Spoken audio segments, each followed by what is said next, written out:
Willy Woo, author of the Bitcoin Forecast on Substack. It's a pleasure to have you here. You, of course, are very well known on Twitter as well as a passionate advocate of Bitcoin and one of the early pioneers of on-chain analytics. First, before we jump in, for people who may not know what on-chain analytics are all about, give us a thumbnail sketch.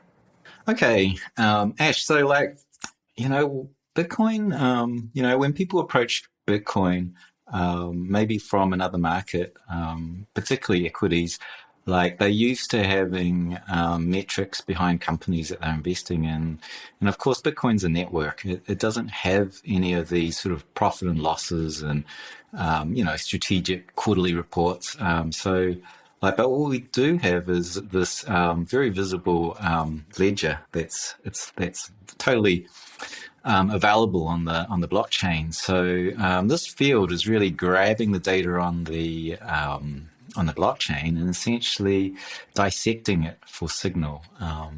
For example, if the price is about to crash, you can often see telltale signs like long-term investors, maybe investors that have been in the market for 5 years starting to sell. And obviously those are the investors that have more experience in the market than the guys that just bought 6 months ago who are buying, So that tells you something about what's happening underneath the market, underneath those charts that we see as speculators and traders, which is, price and volume.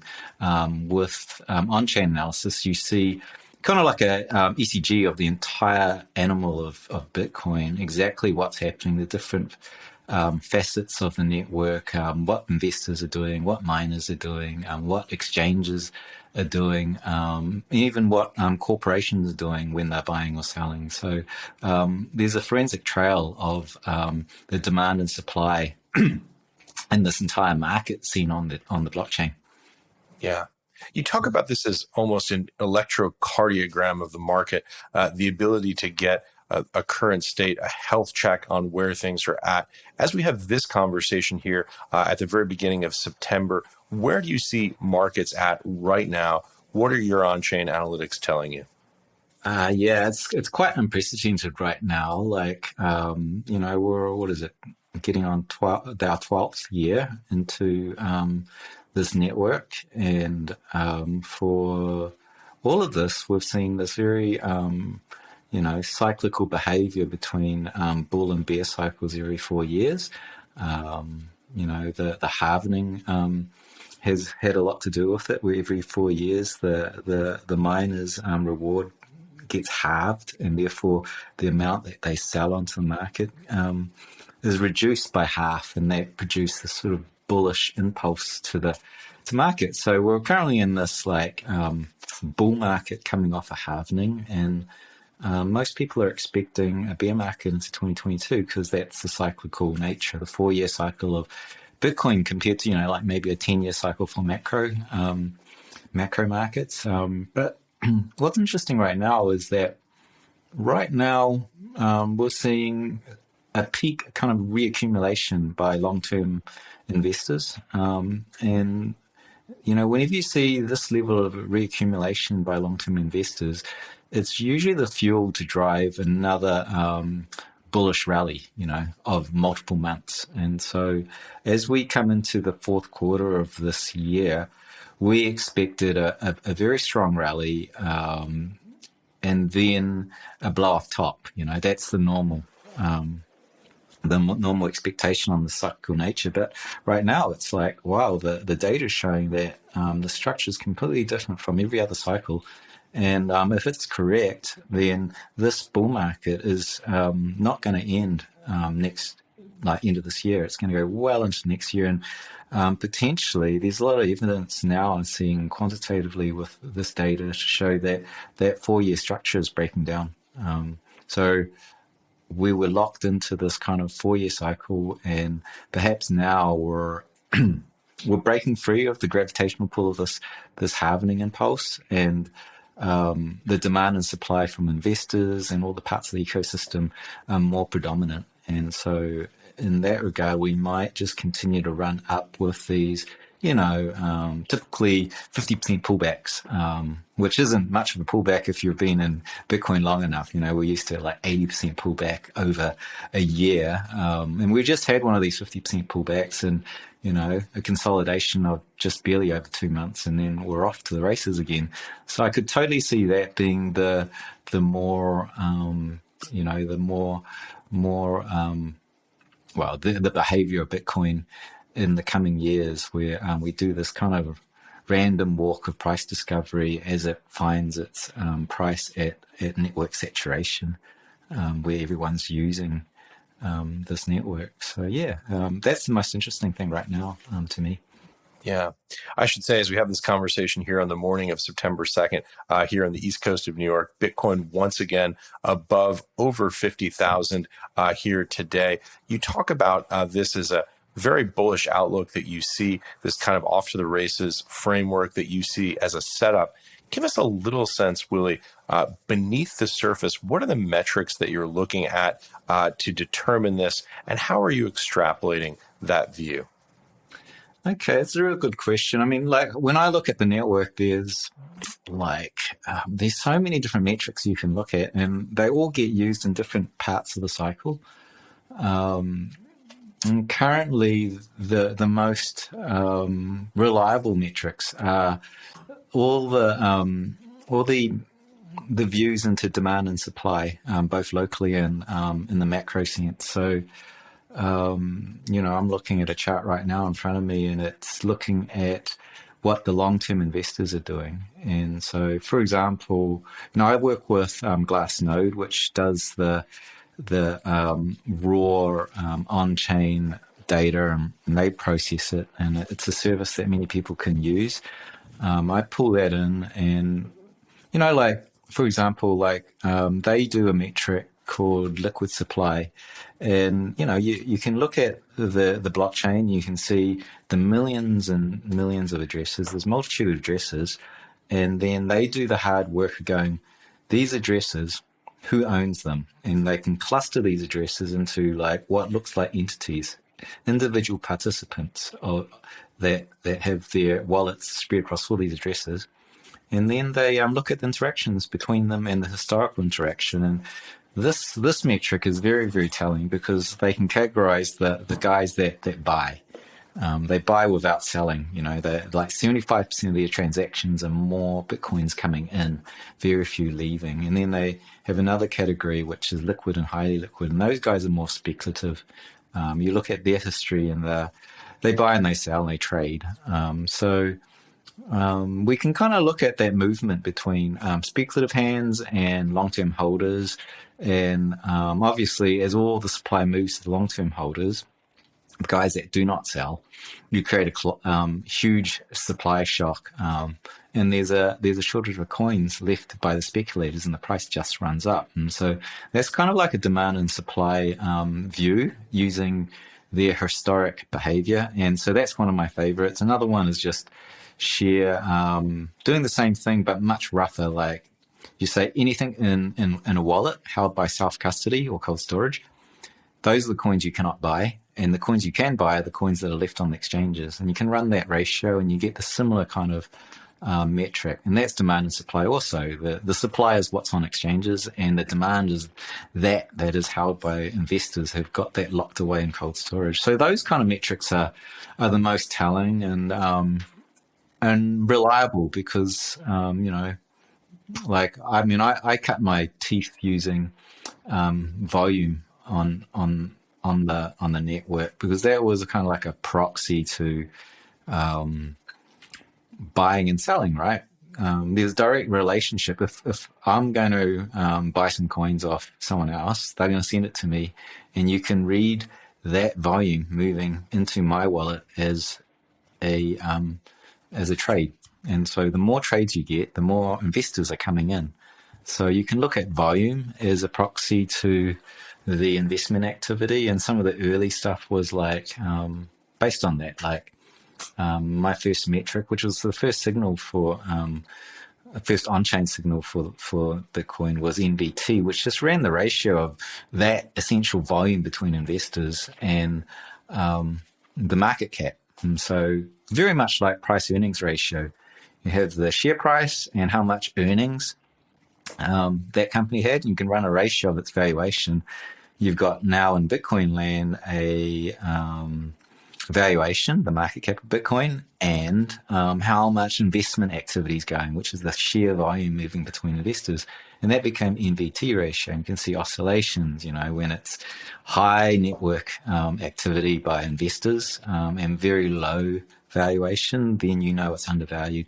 So that's another thing we can do, but it's less reliable than this latest generation stuff, which, it's like the network keeps changing. And when you look at sheer volume, you cannot see, like what we've seen in the last 4 years is a mass migration of transactions moving to behind the firewall of exchanges, and you cannot see what the investment activity is really happening inside those exchanges.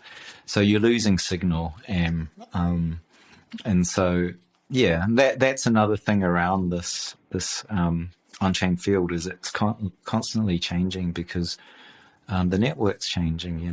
We're now moving into an era where we have layers above the base chain, whether that be exchanges or the popular thing right now is Lightning Network. So now there's a certain amount of transactions moving to that network that's above the base layer, which we cannot see. So those are examples where things change all the time, and you really need to understand what's happening with the network in order to account for it. Yeah, it's such a fascinating space and a fascinating time for people who may be watching this, who are coming to us, for example, as equity investors who have only recently become interested in Bitcoin. I can imagine what it must be like for them to try and get their heads around this really big concept that you're talking about right now. For example, getting back to the first point that you made there, the ability of places like Glassnode to aggregate and then categorize different categories of investors or traders. This is something that's completely novel to people who have been investing, for example, in the US equity space. The idea that you have this level of transparency where you can see the wallet addresses that are long-term holders versus more transactional. This is something that you could never see in equity markets. You could see the price action. You might be able to see what was happening beneath the surface on a limit order book, so you could see the bids and asks. But the ability to aggregate addresses by for example, the volume or the amount of time that they held from, this is something that's a completely new field that's only just emerging right now. Yeah, it's incredibly it's an incredibly exciting field. And it's like when you talk about say equities, all we have, unless you're an analyst from a major hedge fund where you can go into the company and talk to people, which the public don't get access to. They can't walk into a high level company, meeting and ask them questions. But so, in traditional markets, we're left with technical analysis, just looking at the way the price moves and ascertaining, and, from that chart, how much volume is moving, all sorts of metrics around how this price is moving, like if it's going down and it gets gobbled up, it rejects and goes higher, and you go, oh, there's demand there. So that's kind of like a secondhand inference of demand and supply. But that demand and supply is actually happening in the markets. Those are and the speculators dominate the market, right? The price action of an equity or any commodity is driven by speculators over the short term, right? And so the price can go anywhere in the short term based on this short-term speculative demand and supply. But what we look at here, like the analyst that goes into a Fortune 500, is we look at the fundamentals. I'm not interested in what the speculators are doing. I'm interested in what the investors are doing and the length of the time they're holding. So that's like looking at, the next Apple iPhone or whatnot, because you're looking at long-term fundamentals of, will this company be profitable? Not trading these tiny speculative signals. And so this stuff is much more reliable, but it's more reliable on the longer time frames, in the multiple weeks to the macro cyclical nature. Over the short time frame, the speculators and that technical analysis on the exchanges become very much dominant. But there is this kind of intersection over multiple weeks. Maybe I put it like maybe 2 to 3 days if you're really good. With the latest metrics, we can get it down to a few days.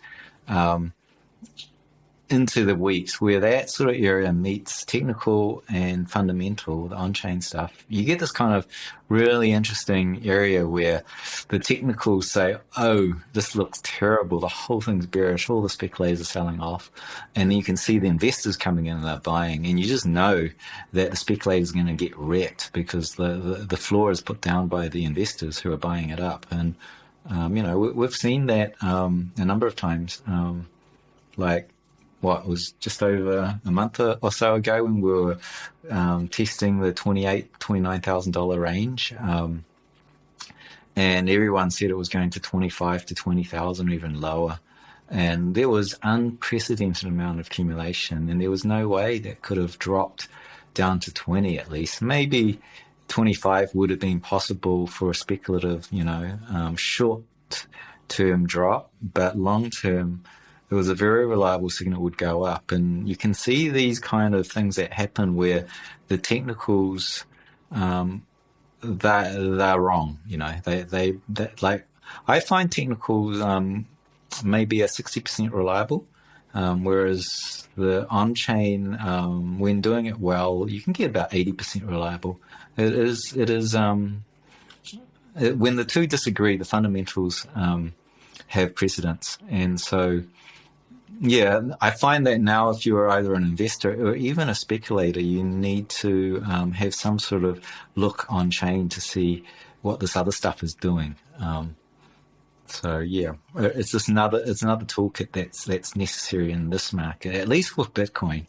Ethereum somewhat. A lot of the smaller alt markets, they don't have this data readily available, and honestly, the smaller the size of the market, the less reliable or organic those fundamentals are, because the distribution of coins is very, very concentrated in those smaller markets. So, like a 800-pound gorilla who owns 1% of the supply just might hit the sell button, and like your chart and all your fundamentals that are pointing one way reverse. Whereas at least Bitcoin and Ethereum, those two things have very organic markets where no one owns too many of the coins, so it becomes more predictable.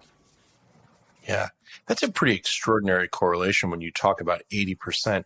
Give us a sense of how you determine that signal through the noise. When you start to construct these models, how are you able to evaluate its predictive capacity about forward price action or other forward performance?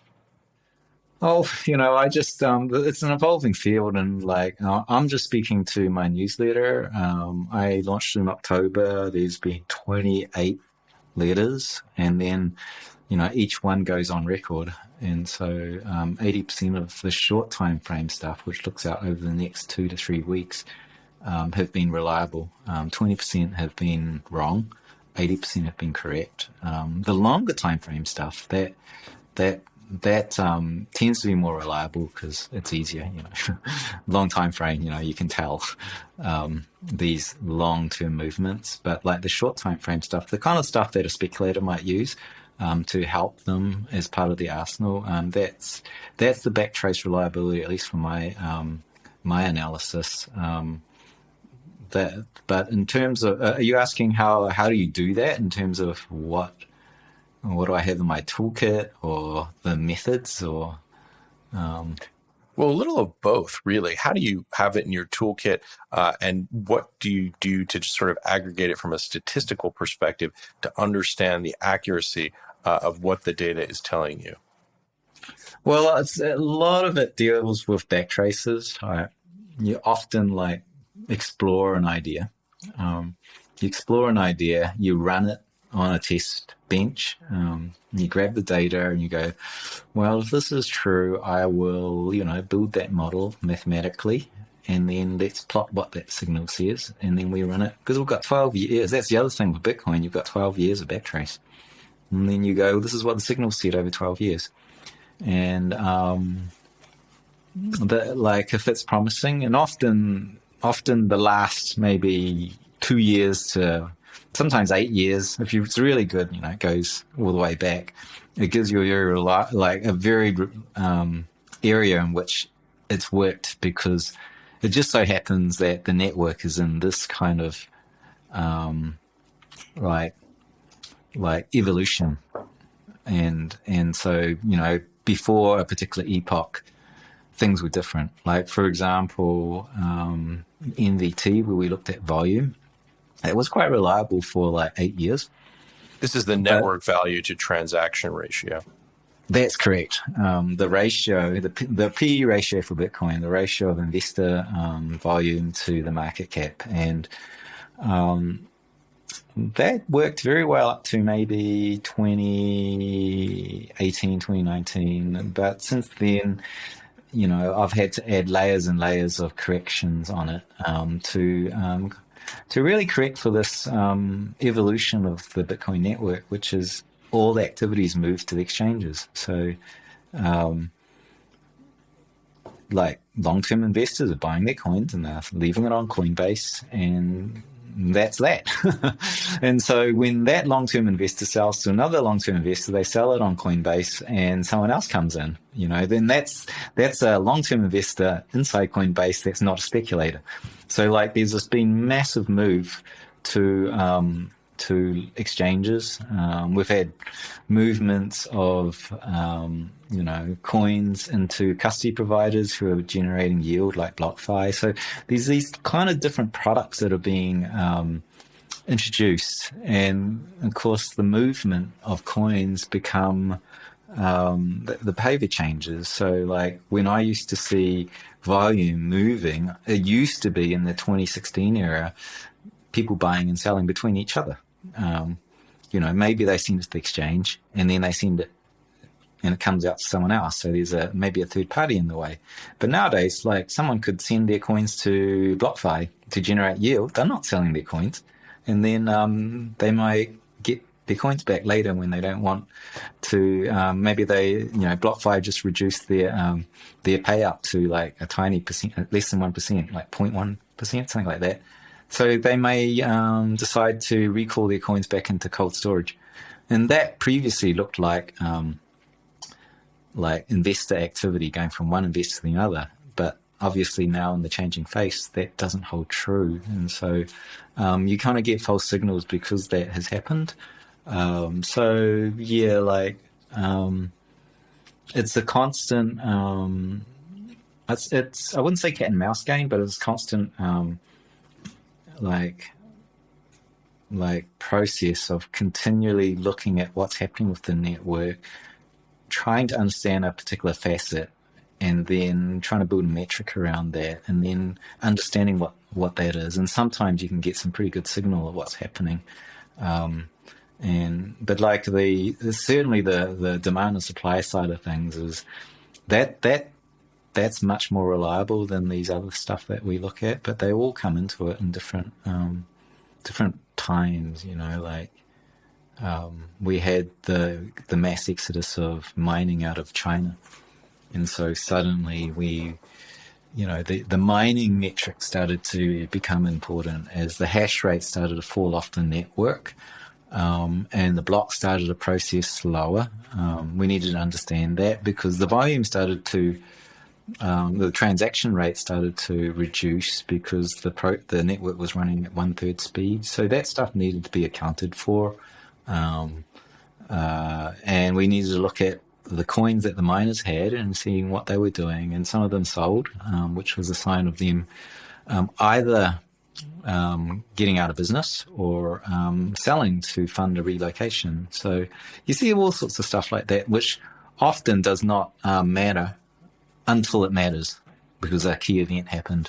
And, if you go to Glassnode, they must be up to 400 different views into the network, 400 different charts where they're looking at different aspects of that network. And you, as an analyst, can get in there and, you've got your Lego bricks, go to it, try and make sense of that stuff.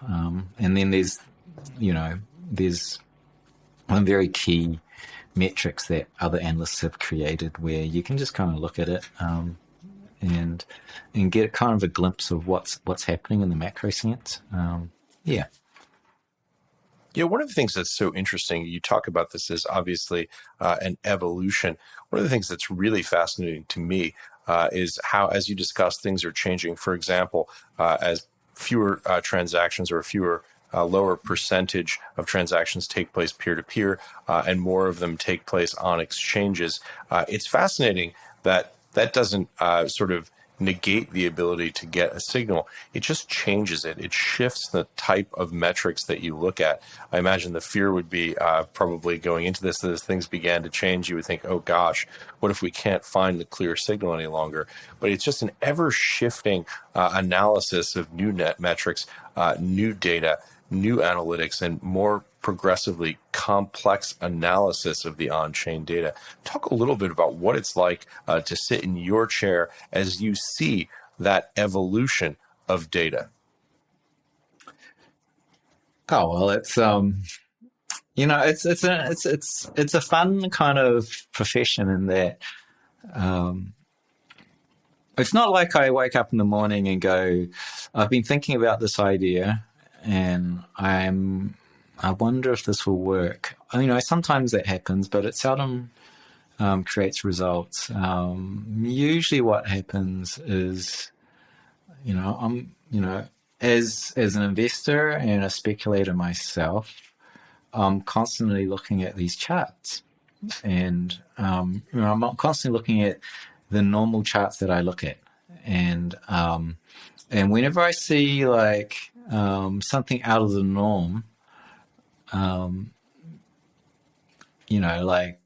I get curious, and then I'll have to look at some other metric that tries to. So this was true maybe 4 years ago. It was I'm looking at some data, and because I'm trying to figure out how to invest better, and the data shows something, but the data also doesn't tell me the full answer, and I'm going, why is that? And I'm trying to answer a question, so I go and look at something else, and then that you dig into it, you flesh that out, you understand that, or try to, and then that might open another question. So it's just my experience of it is a complete journey of curiosity and trying to figure out answers to anomalies that may be happening. So that's one. Often it's market driven as well, because someone on Twitter is talking about this thing right now, and then you need to kind of look into it and see, is it true or not? I think of the last 3 days, people have been saying it's bearish because the activity in the network's dropped out. The mempool's empty. This kind of cache of where all the transactions queue up before being processed is now empty, and normally it was full. It meant there's no demand in the network, and so there was arguments. I think Plan B, another prominent analyst, was saying it's he put up one of my charts, which was the adoption of SegWit, this technology that was implemented years ago, which adds efficiency to the network. And by the way, for those who may not know, this is segregated witness. This is effectively a block scaling issue that happened. This was back in 2017, I think, to effectively make the Bitcoin network more capacity. It was obviously very controversial at the time and remains so in some quarters. Yeah, that's right. It was very, very controversial. And then one of the wallet companies decided that they would no longer hold out and adopt it now in 2021. And so the adoption of SegWit boosted up to 80% from previously around the 50s. And so suddenly the network is now 80% optimized for transactional throughput. And so the transactions emptied. That was one theory, and like, so you have all these discussions, you end up going back to the data and trying to prove a point. And it's a learning exercise, and sometimes you get a signal out of it. Like, I found like a couple of years ago that the mempool was actually interesting to look at. That queue of transactions that pile up. If you look at that, by the way, the mempool is the transactions that have yet to be processed, that have been submitted, but have not yet been aggregated onto a block. For people who may not that's know, correct. Yeah, it's the waiting room, and so you look at the waiting room and you see when it's empty versus when it's full, and it's very seldom that you see a Bitcoin rally begin when the mempool's full. It nearly always happens when the mempool's empty. So that's a nice signal. And of course there's reasons for it, because a lot of the volume is on the network is driven by speculation. And when things are volatile, there's more transactions on the network. When the whole thing dies down because there's not much volatility, not good environment for trading, then there's not a lot of transactional demand, and you'll see the mempool empty. And in those lulls, they are part of the that's the equivalent of Bitcoin's low volatility signal. In traditional markets, you look at low volatility as an area in which you can expect a very large breakout afterwards, a volatility squeeze. Bitcoin also has the mempool squeeze. That I've never discussed that publicly before, but that's another example where you can look at different aspects of the network, because this machine behaves according to investors and speculators in many different ways. And there's so many things you can look at and try and figure out whether there's signal in it. And it's driven by fundamental behavior. Willy, we were talking off camera about some of these charts. Let's just dive in and walk through them. Okay, yeah, I think I'll start off with Bitcoin's supply shock, which is a metric that Will Clemente, another popular analyst on often seen on Twitter, he first ran this ratio, which was essentially the ratio of coins that were very liquid, like we were talking earlier. These guys, which I've nicknamed Rick Astley's. These guys that never going to let Bitcoin down. They'll never let Bitcoin go. They'll hold on to their coins. So you run the ratio of those guys to the speculative guys, because we can see that forensically on the blockchain. And so here is the ratio. The green line is that ratio. The ratio of the guys who aren't selling to the ratio of the guys who hold coins and are likely to sell because they're speculators. And you can see that ratio tracks the blue line, which is the price, very closely, right? So this opened up this research into this whole family of supply shock, which is essentially the coins you're not going to be able to get divided by the coins you can get. And remember, these are coins that are sitting in people's wallets in cold storage. So, you think about the process of which, them selling. The first thing that happens is that they will start to move their coins to the exchange to sell. And so you already get a lead time here. And you can see this in the green, that the guys that never sold started selling, and they started losing their supply to the speculators. And so that started dropping. And then you see the price was rallying, even though these guys were unloading their coins. So there was a burst of liquidity finding itself onto the market, and that was forewarning for this crash. And as you can see here, as the end of the world had come and the sky was falling, if you were on Twitter and listening to all the analysis from people on Twitter doing technical analysis mainly, they were going, this thing is just lower, lower, lower, lower. This resistance this support's being weakened. You can see the last support here. That fell. We expected to come down into this zone here. There's a bit of support there and a bit of support there. Meanwhile, these guys, Rick Astley was buying, his long-term investors were buying off speculative hands, and we had a classic divergence of price, and there was no way that this could continue down while these guys were buying, because fundamentals always prevail. Eventually there's a shortage of coins on speculative markets, and no one, the price has to rally because there's a supply and demand mismatch. And so this is supply shock. It's kind of figuring out demand and supply on the exchanges before the bids and asks go onto the order books, because you've seen it in the wallets. And so the purple line is another version that's just using the coins on the exchanges and the coins that aren't on the exchanges that are already locked away in wallets. And you see that both very much track price very closely, slightly different, it raises up further here, more than the liquid. So it's kind of a little bit more responsive at times. And then, these other versions which is a different metric, very similar to the green line, which I won't go into.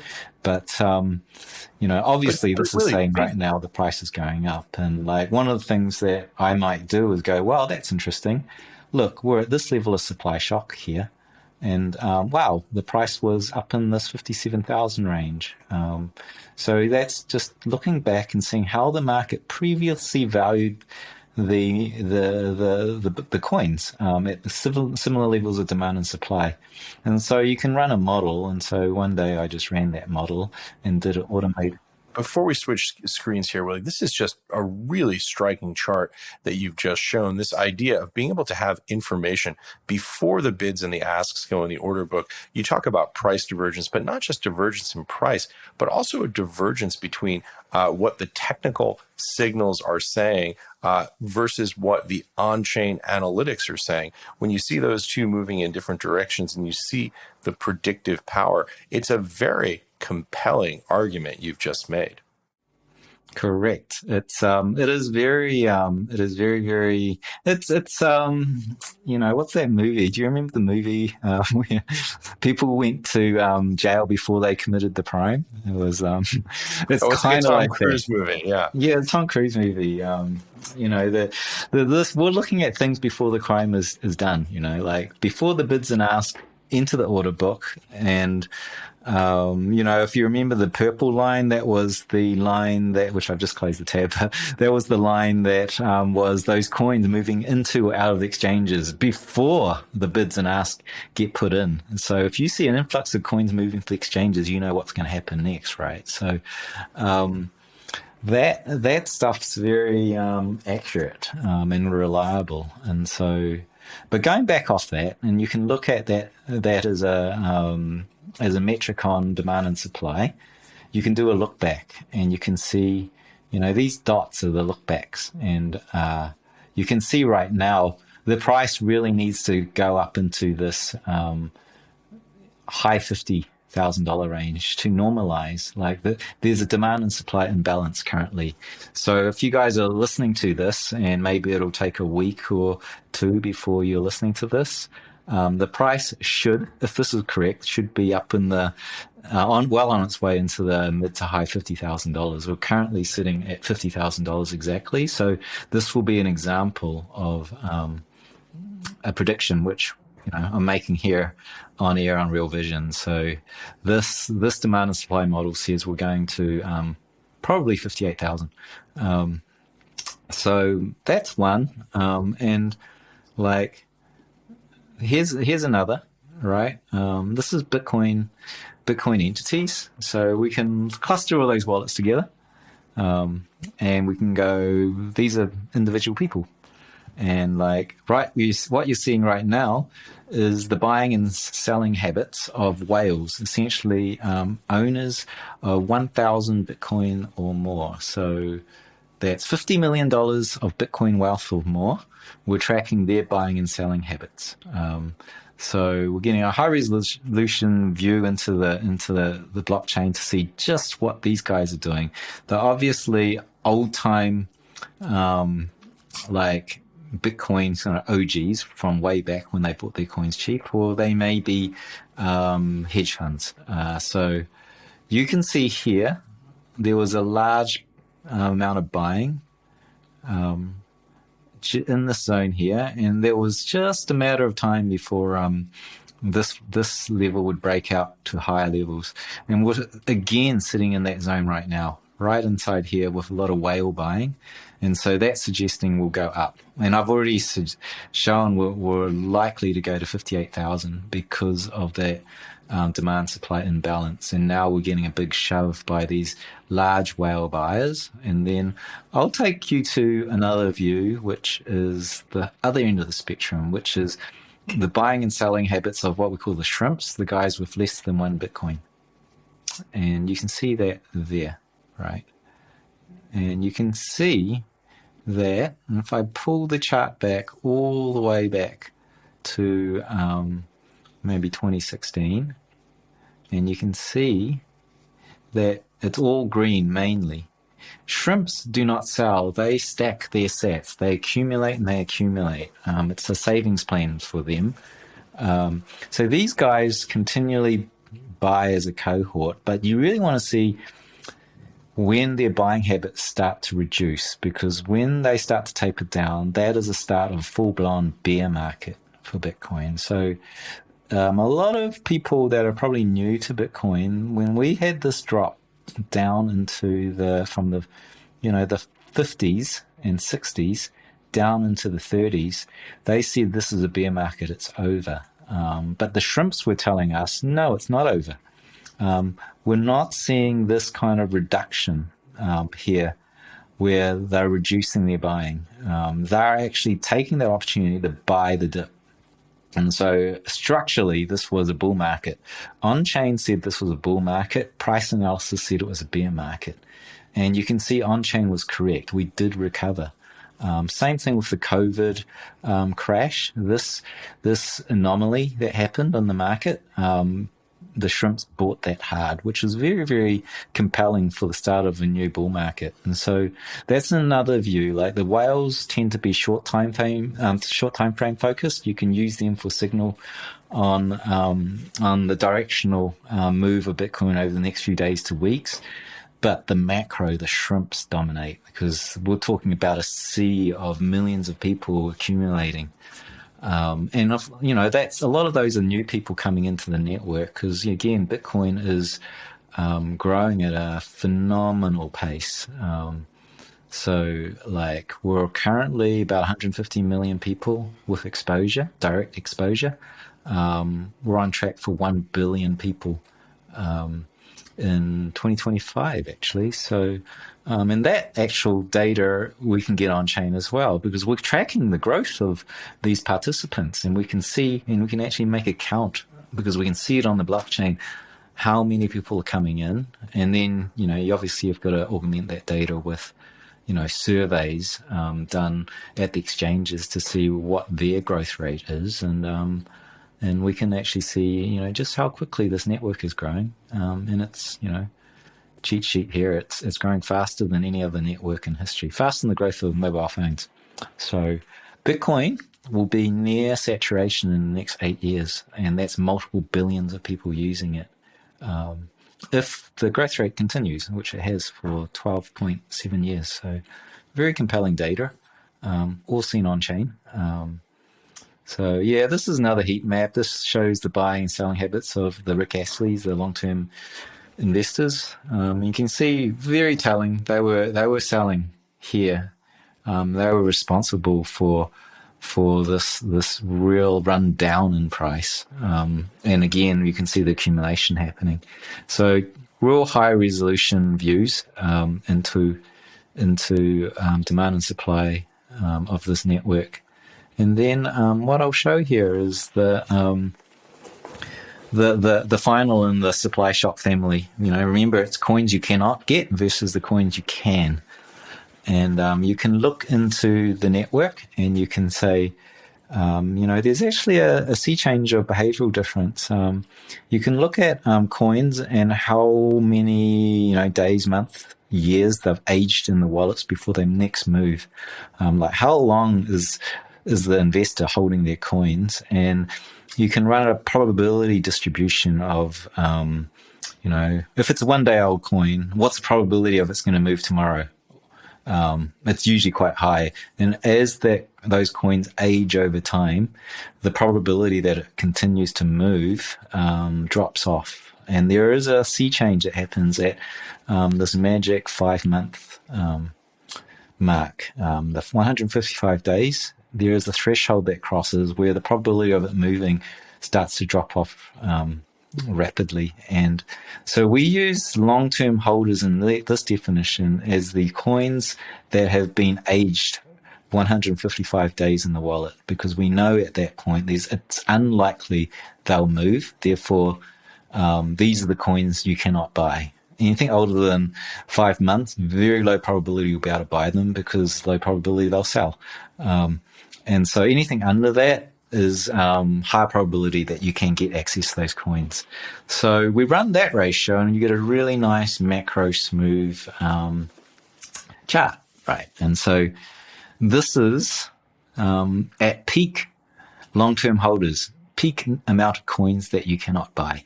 And we're moving up into the zone here, and you can see every time we've had this peak, we run up, right? These are accumulation bottoms of a bear market that drives the bull.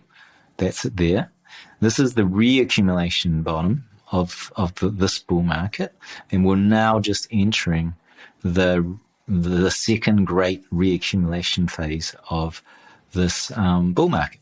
And you can see, I've marked it up in this chart here. And so this is the same chart. I've marked it up.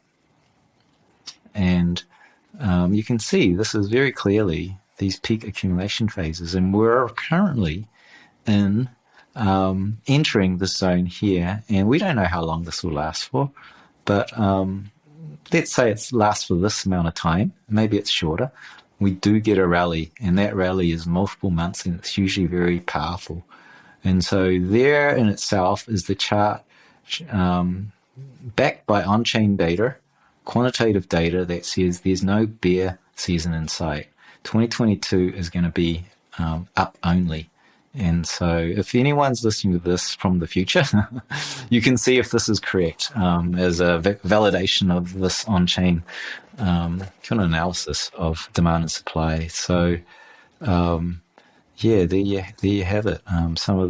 This is the stuff that I like doing most these days, because it's it's very fundamental. Markets are driven by demand and supply. So I really like looking at things that are proxies to the direct demand and supply that investors are exhibiting through their behavior in this network. I think that's a summary of the most interesting things for me right now. I mean, we talked earlier about the network of SegWit adoption, and here's that chart here, and you can see as we went from 53%, and that wallet provider suddenly adopted SegWit, and we rocketed to now 77%.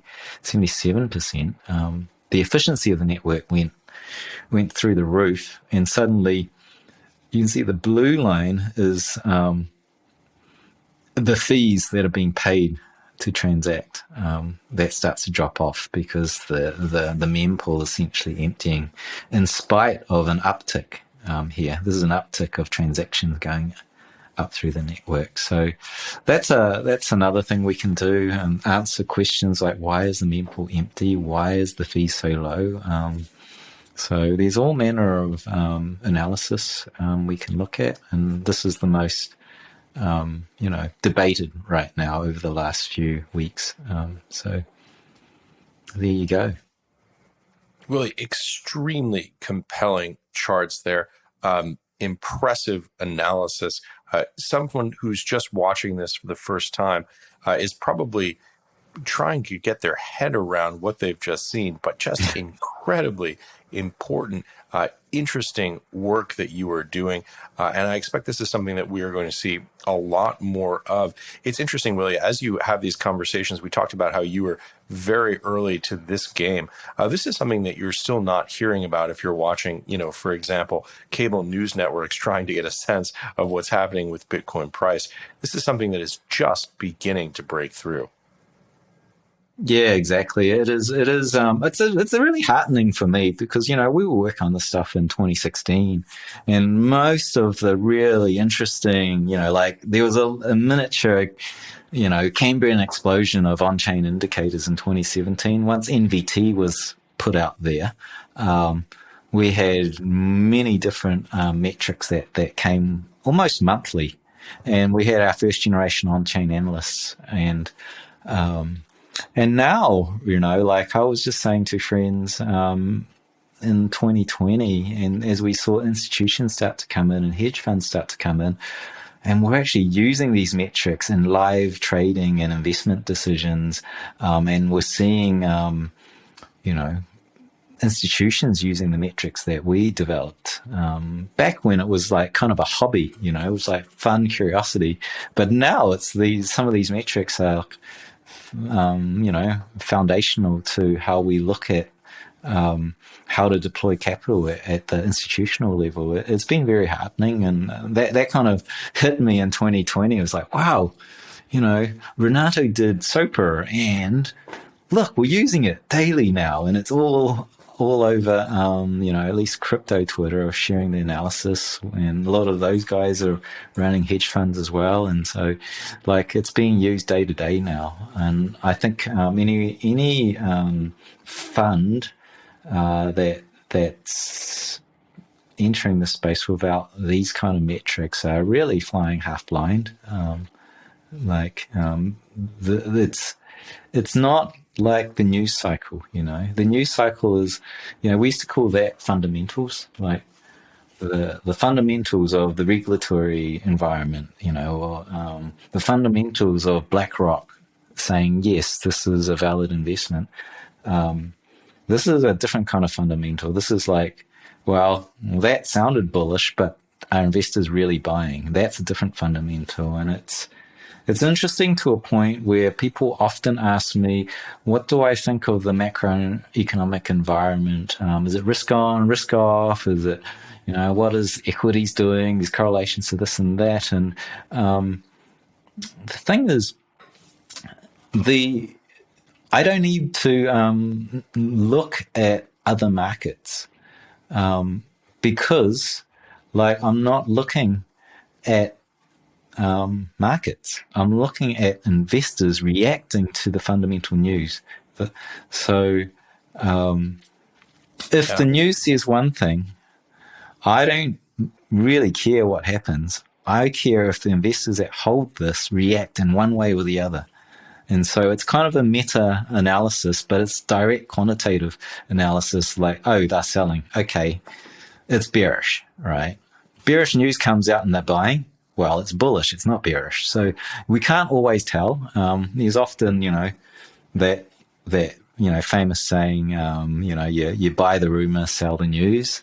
And sometimes it flips the other way. The news comes out and people continue to buy, and you can't tell. But with this stuff, it's very quantitative. It's meta. I look at what the investors are doing, not what the markets are doing. Yeah, it's a fascinating point. Rather than looking at intra-asset or inter-asset correlations, you're looking at the actual data internally from what is happening on chain. Willy, for people who have just watched this and may have had their worldview kind of shaken by what you just said, what are your final thoughts that you'd like to leave our subscribers with, our viewers with, as we reach the end of this conversation? Wow, that's pretty open. It could be anything. I think, if we really to zoom out, I think the bigger picture to think about is, like, I want to see if I can pull it up. Let's see if we can pull it up. So, like, as much as it's very useful if you're a speculator or even an investor over the next year or so, on-chain is, critical to understanding if you're going to have make an investment with your eyes wide open. One of the things that we can also see with very high resolution is the very big picture. And what I've got in front of you here is the growth rate of this network in terms of users. And see this green line here, it shows you how accurate we can get. This is the growth of Bitcoin in terms of users. Today, there is 27.7 million active participants seen on the blockchain. And this is what's seen as unique KYC, identity verified accounts on exchanges. So we're up in this, it was 114 million in September. We're probably in the 150 million there. So, maybe 150 to 200 million people that have adopted Bitcoin. And this data, this is the on-chain clustering, forensic clustering getting account. Look how accurate this is. This goes right down to, there was one person on the network in January 2009, Satoshi. So it's very high resolution. You would never get these mobile accounts going right down to that level of accuracy back then. But like the other thing I want to point out is what this research shows is the growth of the network. We're due to cross over more than the PayPal accounts in, looks like tail end of next year, by the looks of it, maybe. But like, if you project that out, by the end of this decade, we're now in the multiple billions of people, really approaching the number of users on the internet. World population, I'll turn that on. That's world population right now, and it is converging at a frightening rate. Let's just turn the mobile accounts off, and that green line is coming up, and we're ready to look at really getting close to the world population's there. End of the decade, and that has huge ramifications. So that's the passing thought I would leave is think about what that means, both geopolitically, what it means economically when like a new kind of monetary standard. If this continues, if this 12-year track continues, and it doesn't have any kind of hiccup, we continue this track. We're in the last 10 years of this reaching saturation, and that is, often, money is very, very much tied up to geopolitics, nation states, the way in which the world works. So I'm looking at this, and it's like a big zoomed out picture, and it's like everything's about to change. I don't know what that means, but I'm showing you the data that this thing is, look out, we're 150 million people, multiple billions, possibly half the world by the end of this decade, possibly the majority of the world by the end of this decade. And that has huge ramifications. We're at about 2%. It's going to be much higher. And that's the lingering message and thought I'd like people to think about right now.